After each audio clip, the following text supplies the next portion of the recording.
Thank you brother. Praise the lord. చేరి వచ్చిన మీకందరికీ ప్రభు అయినటువంటి యేసుక్రీస్తు నామమున శుభాభివందనాలు తెలియజేస్తున్నాను. పరిశుద్ధ గ్రంథంలో నుంచి మొదటి తెస్సలోనికీయులకు రాసినటువంటి పత్రిక అపోస్తలుడైన పౌలు మొదటి తెస్సలోనికీయులకు రాసినటువంటి పత్రిక 2వ అధ్యాయము 7వ వచనాన్ని చదువుతున్నాను. మొదటి తెస్సలోనికీయులకు రాసిన పత్రిక 2వ అధ్యాయం 7వ వచనం. అయితే స్తన్యమిచ్చు తల్లి తన సొంత బిడ్డలను గౌరవించినట్లుగా మేము మీ మధ్యను సాధులమై ఉంటిమి. ఈ వాక్యం భాగ నిమిత్తము ప్రార్థించుకుందాము. దయగల మా తండ్రి, మీ యొక్క ఉన్నతమైన శ్రేష్టమైన నామానికి వందనాలు చెల్లిస్తున్నాం దేవా.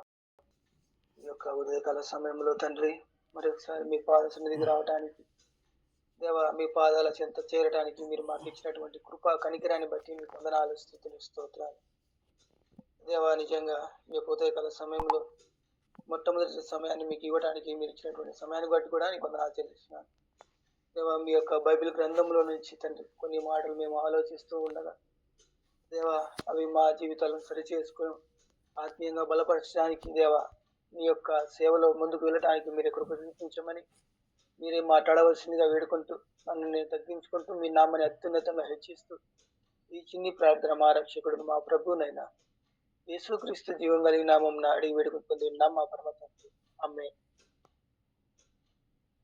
చూసుకున్నట్లయితే మొదటి తెస్సలోనికీయులకు రాసిన పత్రిక అపోస్తలుడైన పౌలు గారు ఈ యొక్క తెస్సలోనిక సంఘానికి రాస్తూ ఉన్నారు. ఈయన ఈ యొక్క 7వ వచనంలో చూస్తే తల్లి తన సొంత బిడ్డలను గౌరవించినట్లుగా మేము మీ మధ్య సాధువులమై ఉంటిమి.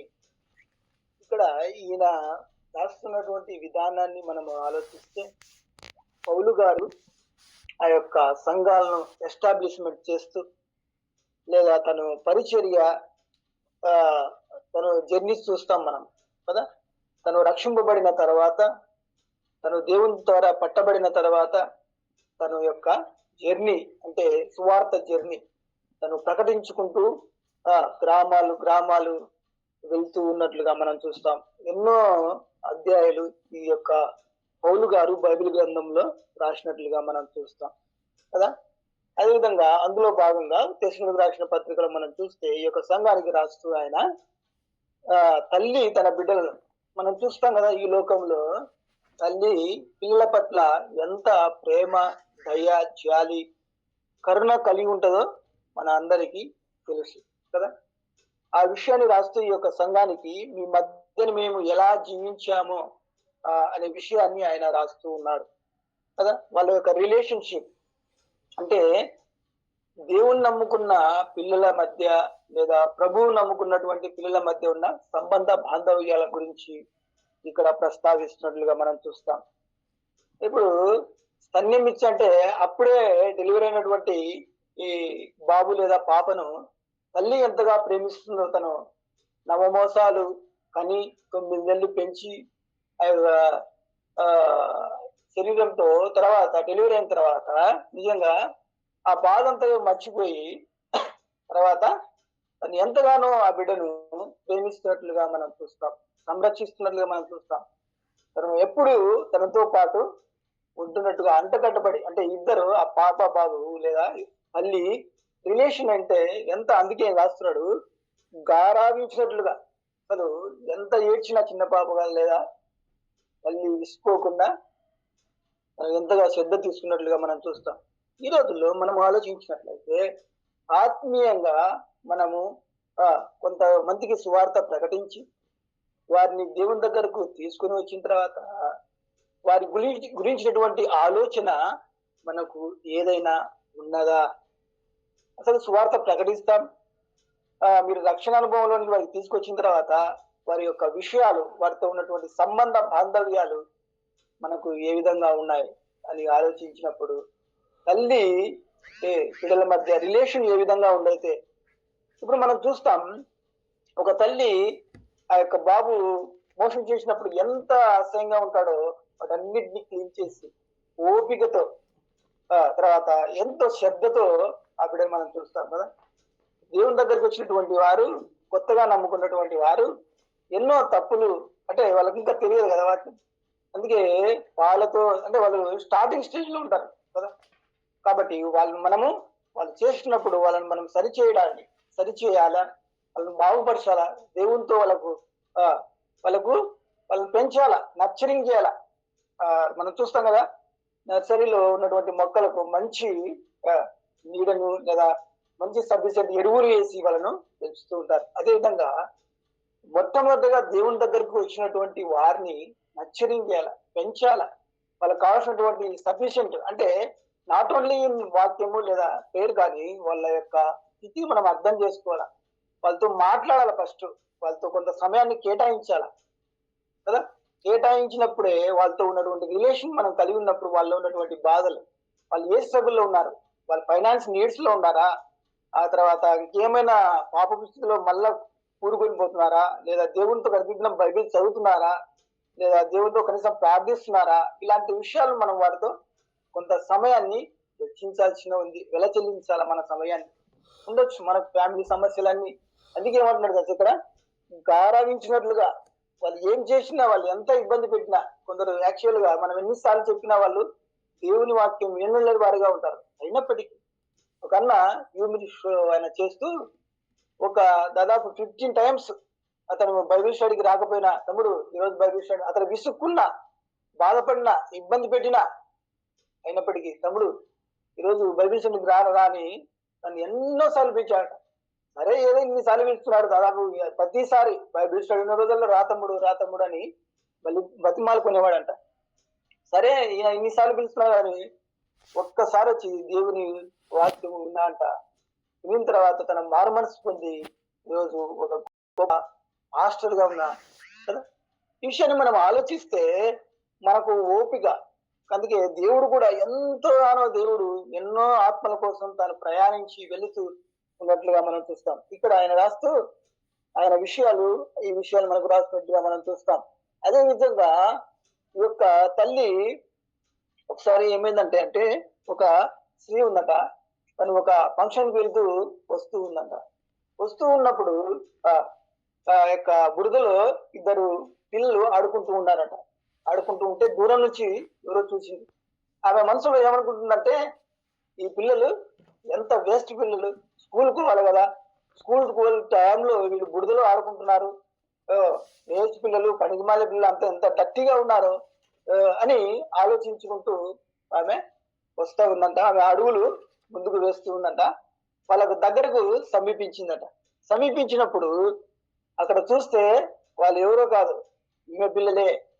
అప్పుడు ఆమె ధరించేటువంటి వస్త్రాలు పట్టు వస్త్రాలంట. అయినప్పటికీ ఆమె వెళ్ళి వాళ్ళను పికప్ చేసుకుని ఆ బురదల నుంచి అవన్నీ కడిగి, ఆ బురద తనకు అంటుకుంటుందని ఆలోచించడం లేదు, ఆ యొక్క వస్త్రాల గురించి తన కాస్ట్లీ గురించి ఆలోచించడం లేదు. ఫస్ట్ ఆఫ్ ఆల్ ఆమె జాలిపడింది, వెళ్ళింది ఆ పిల్లల మీద.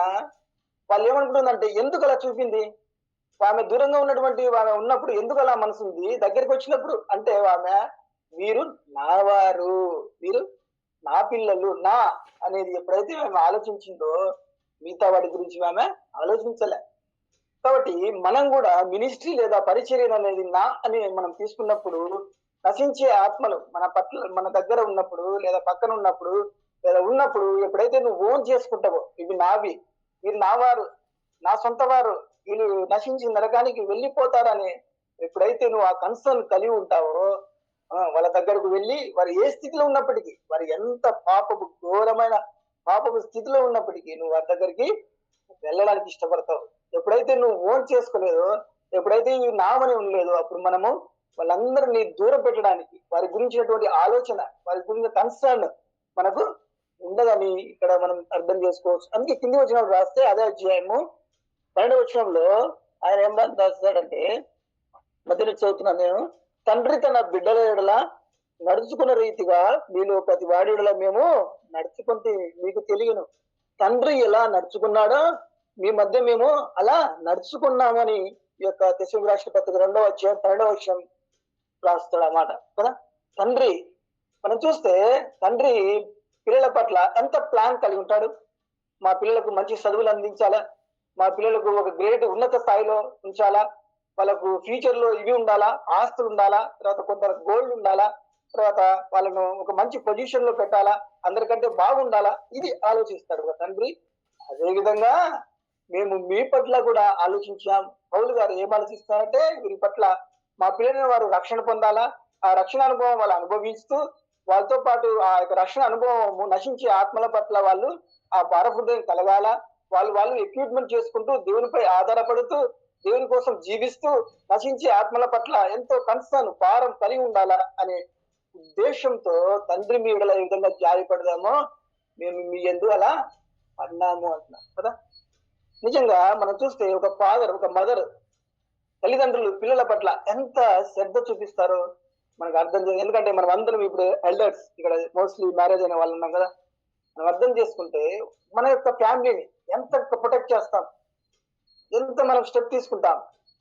అదే కాదు ఇక్కడ రాస్తున్నాడు పౌలు గారు, మీ బిడ్డల ఎడల నడుచుకునే రీతిగా, తండ్రి తన బిడ్డల ఎడల నడుచుకునే రీతిగా మీలో ప్రతివాని ఎడల మేము నడుచుకుంటే కదా. ఎంత కన్సర్న్ కలిగి ఉన్నాడో మనం చూస్తే పౌలు గారు ఏం అవసరం లేదండి. యాక్చువల్ గా మనం ఏం చేస్తాం, సువార్త ప్రకటిస్తాం, తర్వాత మనము నెక్స్ట్ వాళ్ళ గురించి ఆలోచించాం. వీళ్ళు దేవుని నమ్ముకున్నారు, రక్షణ పొందినారు, అయిపోయి వదిలేస్తాం. తర్వాత వారి గురించి మనం ఆలోచించి తర్వాత వీళ్ళు ఉన్నారా, దేవునిలో ఉన్నారా, కొనసాగుతూ ఉన్నారా, పడిపోయినారా, మళ్ళా లోకంలో కలిసిపోయినారా అని మనము మళ్ళా వెళ్ళి మనము వాళ్ళను ప్రకటించే లేదా వాళ్ళతో మాట్లాడము, కొంత సమయాన్ని సహవాసం వారి మధ్య మనము ఎస్టాబ్లిష్ చేసుకో. మరి పౌలు గారు అలా చేయడంలో ఆయన ఎన్నైతే ప్రయాణాలు చేశాడో, ఎన్నైతే ఆ యొక్క సంఘాలను స్థాపిస్తూ వస్తున్నాడో వాటన్నిటికీ జైల్లో ఉండి రాస్తున్నాడండి. జైల్లో ఉండి కూడా ఏం అవసరం అండి, జైల్లో ప్రభు కోసం తన జైల్లో ఉండి ఎన్నో పత్రికలు రాసినట్లుగా మనం చూస్తాం కదా. ఈ భార హృదయం పౌలు గారికి ఏ విధంగా ఉందో మనం కూడా, మనం కలిగినటువంటి వారు ఎంతమందిని మనం కన్నాం అంటే ఆత్మీయంగా, ఎంతమందిని దేవుని దగ్గరకు తీసుకుని వచ్చాం, ఎంతమందిని దేవుడు ఒక రోజు మనకు లెక్క అడిగినప్పుడు నువ్వు వాళ్ళని ఎలా చూశావు, ఎలా ప్రేమించావు, ఎలా. ఈ నెక్స్ట్ మన జనరేషన్ అయిపోతుంది, నెక్స్ట్ జనరేషన్ రాబోతుంది అనమాట. నెక్స్ట్ జనరేషన్ కు నువ్వు ఏం అందిస్తున్నావు, వాళ్ళ గురించి మనము కన్సర్న్ కలిగి ఉన్నారని తెలియజేస్తున్నాను. దేవుడు మన పట్ల ఎంతో ఆశ పెట్టుకున్నట్టుగా మనం చూస్తాం. ఈ యొక్క ఇర్మియా అధ్యాయము మొదటి అధ్యాయము 3వ వచనాన్ని 3, 4, 5వ వచనం సారి అక్కడ ఒక మాట రాస్తాడు. ఇర్మియా గ్రంథం మొదటి అధ్యాయం 5వ వచనంలో, నేను నిన్ను రూపింపక మునిపే నిన్ను ఎరిగితిని, నీవు గర్భము నుండి బయలుపడక మునిపే నేను నిన్ను ప్రతిష్ఠించితిని. దేవుడు ఎంతగా దేవుడు మన పట్ల ఉన్నటువంటి ప్లాన్, నువ్వు ఆయన సేవ చేయాలని, ఆయనలో నువ్వు పెరగాలని ఎప్పుడు ఆలోచించినా అంటే దేవుడు నీవు గర్భము నుండి బయలుపడక మునిపే నేను నిన్ను ప్రతిష్ఠించి. దేవుని కోసం చూడండి ఎంత నిజంగా తెలుసా, నువ్వు నేను దేవుని రక్షణలోనికి వచ్చామంటే ఈ లోకంలో ఇప్పుడు భారతదేశంలో 144,000 కోట్ల మంది ఉన్నారంట. కానీ నువ్వు మాత్రమే దేవుని కోసం ఎందుకు నేను రక్షించుకున్నాడంటే పౌలు మాదిరి ఆయన సేవ చేయాలని. పౌల ఎవరైతే రక్షణ అనుభవంలోకి రాలేదో వాళ్ళని నువ్వు ఓన్ చేసుకోవాలని, వాళ్ళ పట్ల నువ్వు దయగలిగి వాళ్ళని ప్రేమించాలని, వాళ్ళ ఫిజికల్ నీడ్స్ తీర్చాలని. అందుకే ఏమంటారు తెలుసా, బయలుపడక మునిపే నిన్ను ప్రతిష్ఠించితిని, జనములకు ప్రవక్తగా నేను నియమించితిని. ఈ విషయాన్ని ఆయన రాస్తున్నాడు. తల్లి గర్భంలో నిజంగా చూస్తాం కదా, రూపింపకబడక మునిపే అని రాస్తాడు. రూపింపకబడ మునపే 5వ వచనంలో, ఇర్మియా గ్రంథం మొదటి అధ్యాయం 5వ వచనం కదా. మన పట్ల దేవుడు ఒక ఆశ, ఒక ప్రణాళికతోనే మనల్ని దేవుని దగ్గరకు తీసుకువచ్చినట్లుగా మనం చూస్తాం. నేను ప్రతిష్ఠించితిని కదా. ఒకసారి మనం ఆలోచిస్తే బైబిల్ గ్రంథంలో న్యాయాధిపతుల్లో సొలొమోను గారు నిజంగా దేవుడు కూడా ఆ యొక్క ప్రజలను స్వతంత్రులుగా చేయడానికి ఈ యొక్క సంసోను ఏర్పరచుకున్నట్లుగా మనం చూస్తాం. కానీ ఏ రోజు కూడా సంసోను దేవుని యొక్క ప్రణాళికను, దేవుని యొక్క ఉద్దేశాలను, దేవుడు నన్ను ఎందుకు ఏర్పరిచాడు, దేవుడు నన్ను ఏర్పరిచేటువంటి విధానం ఏంటి, ఏ రోజు ఆలోచించడానికి, ప్రతి ఒక్క రోజు కూడా తన యొక్క శరీర ఆశను తీర్చుకోవడానికి దాని గురించి ఆలోచించి తను పతనమైనట్టుగా మనం చూస్తాం కదా. దేవుడు మనల్ని ఎందుకు ప్రతిష్ఠించాడు, దేవుడు మనల్ని ఎందుకు ఈ లోకంలో నిన్ను మాత్రమే దేవుని యొక్క బైబిల్ ప్రతిరోజు నేను ఎగ్జిక్యూట్ చేస్తూ ఈ యొక్క CCM టీమ్ లో ప్రతిరోజు దేవుని వాక్యాలు వినిపిస్తూ ప్రార్థన చేస్తూ తర్వాత సంఘాల ద్వారా హెచ్చరించబడుతూ వాక్యం ద్వారా హెచ్చరించబడుతూ ఈ విధంగా నేను పురికొల్పుతున్నా అంటే దేవుడు నీలో ఏదో ఆశిస్తున్నాడు అనే విషయాన్ని మనం అర్థం చేసుకోవాలి. పౌలు గారు ఉన్నటువంటి కన్సర్న్ తల్లి తండ్రి మళ్ళీ ఏ విధంగా ప్రేమ చూస్తున్నారు ఆ యొక్క పిల్లల పట్ల, నశించే ఆత్మల పట్ల, దేవుని దగ్గర వచ్చిన వారి పట్ల మన యొక్క ప్రేమ లేదా జాలి మన వారి పట్ల మనం ఏ విధంగా నడుచుకుంటున్నాం అనేది ఈ యొక్క ప్రణాళిక ద్వారా నేను తీసుకొచ్చాడు. నువ్వు ఏదో ఆషామాషిగా నువ్వు దేవుని దగ్గరకు రాలేదు.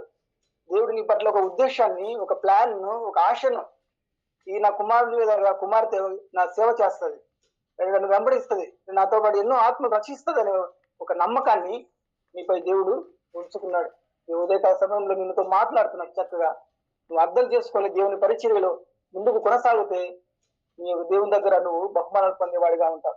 నిజంగా మనం ఆలోచిస్తే ఈ యొక్క విషయంలోనే పౌలు గారు చూస్తూ ఆయన ఇదే తెస్సలోనికీయులకు రాసిన పత్రిక 2వ అధ్యాయము 2వ వచనంలో చూస్తే ఆయన శ్రమపడి అవమానం పొంది ఎంతో పోరాటంతో దేవుని సువార్త మీకు బోధించుటకై శ్రమ పడుతున్నాడట.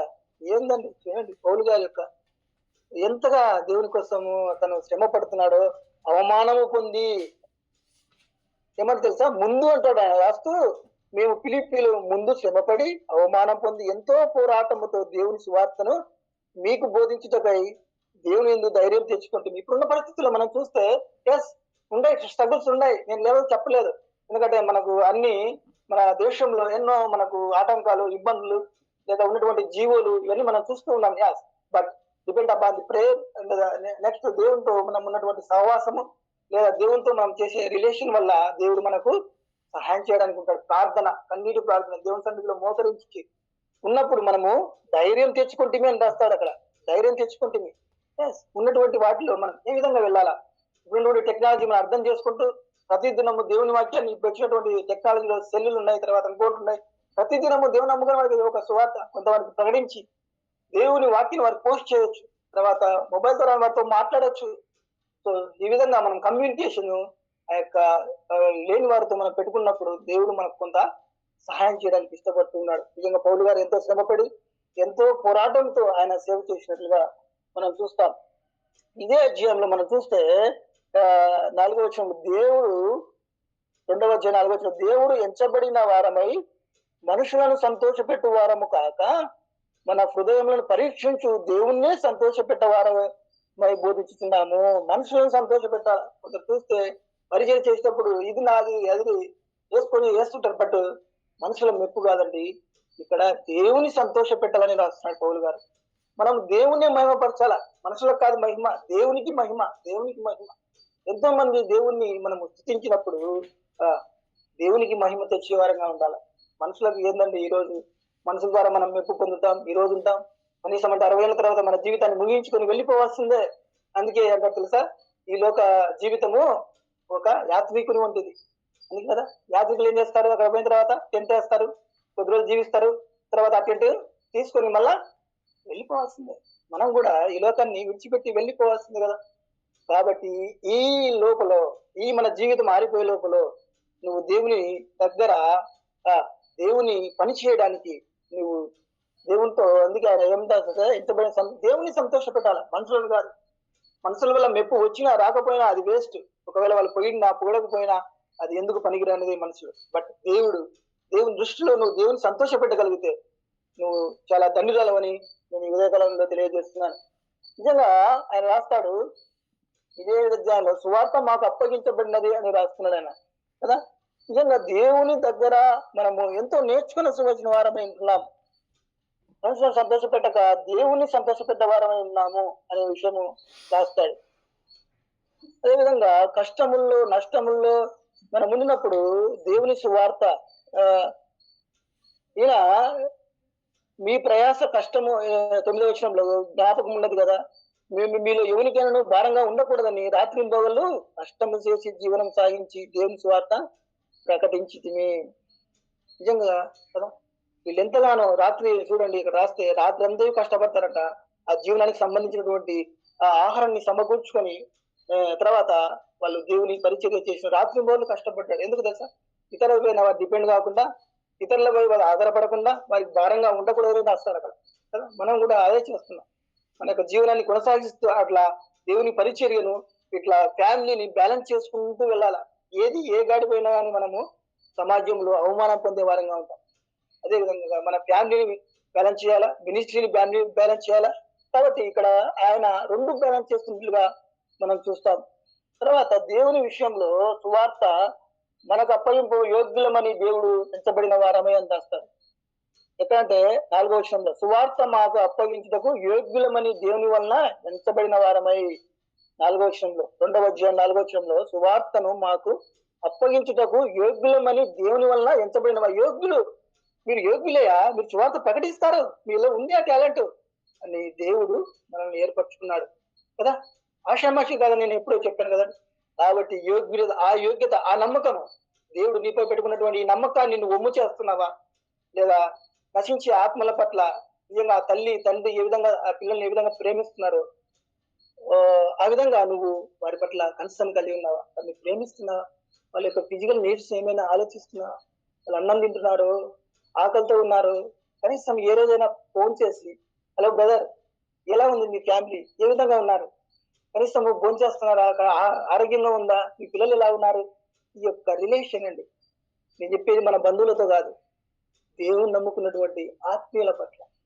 దేవుని నమ్ముకున్న మనం దేవుళ్ళకి నడిపించాం కదా, కొందరిని నడిపించుతాం కదా, వాళ్ళతో మనము ఉన్నటువంటి రిలేషన్ గురించి నేను చెప్తున్నాను. కనీసం ఫోన్ చేసి ఏ విధంగా ఉన్నారు, మీకు ఏమన్నా ఫైనాన్స్ నీడ్స్ అవసరం ఉందా, సరే మనకు ఉన్న దాంట్లో నువ్వు అసలు వాళ్ళకు నీ డబ్బు లేకపోవచ్చు నీ దగ్గర, కొంత నువ్వు వాళ్ళకి ఆలోచన నీ ఉన్నటువంటి ప్లాన్స్ వాళ్ళకి చెప్తే ఆ విధంగా వాళ్ళు ముందుకు వెళ్ళేవారుగా ఉంటారు. కొంత సపోర్ట్, ఫిజికల్ సపోర్ట్ ఇస్తే వాళ్ళు దేవునితో ఇదండి. దేవుడు కూడా ఎస్టాబ్లిష్ చేసింది అదే. ఆయన ఎక్కువ స్వార్థ ప్రకటించలేదు, కానీ దేవుడు వాళ్ళ పట్ల ఉన్న ప్రేమ చూపాడు. ఫస్ట్ వాళ్ళపై పాపిపై జాలి పడ్డాడు, వాళ్ళపై కనికరపడ్డాడు. తర్వాత వాళ్ళ యొక్క ఫిజికల్ నీడ్స్ కొంత ఆలోచించాడు, వాళ్ళకు దేవుని స్వార్థ ప్రకటించాడు. అప్పుడు దేవునితో మనం చూస్తే వేల జనం అండి, వేల జనం. సో ఓకే, అది అవుట్ ఆఫ్ క్వశ్చన్. నెక్స్ట్ అద్భుతాలు చేశాడు, ఆశ్చర్యకాలు చేశాడు, ఇది వేరే సంగతి.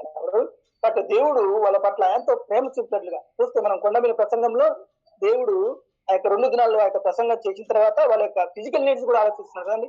వీళ్ళకు ఆహారం ఆకలి కొని తింటారు నా పిల్లలు కదా.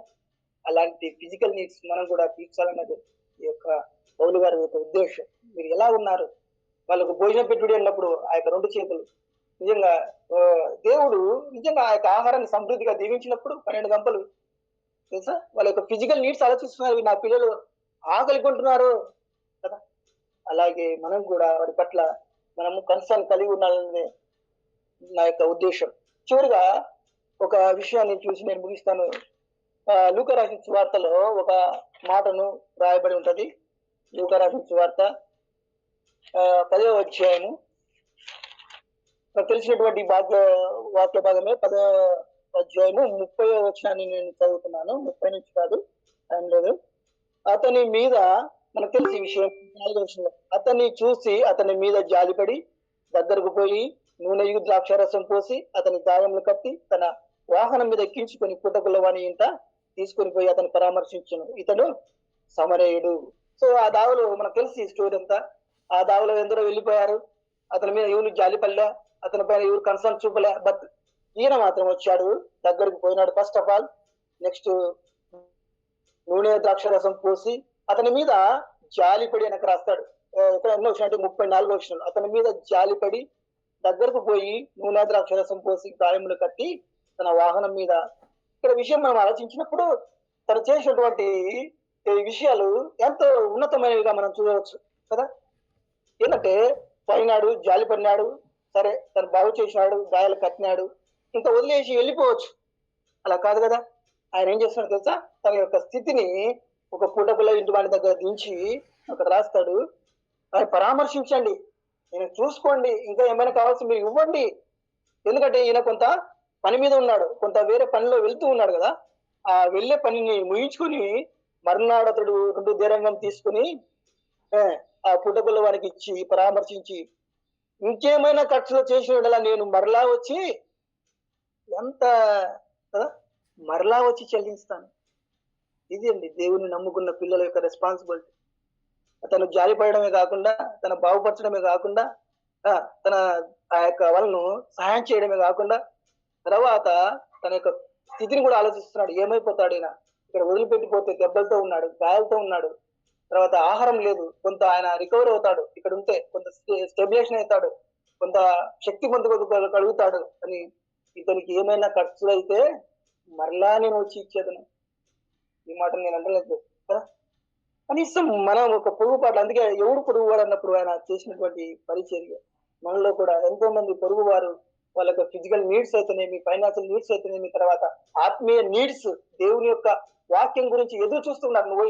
నువ్వు ప్రకటిస్తే చాలు కదా. వాళ్ళు దేవుని దగ్గర కొంత ఆలోచించడానికి ఫస్ట్ ఆఫ్ ఆల్ వాళ్ళ నీడ్స్ మనం ఆలోచించాలి.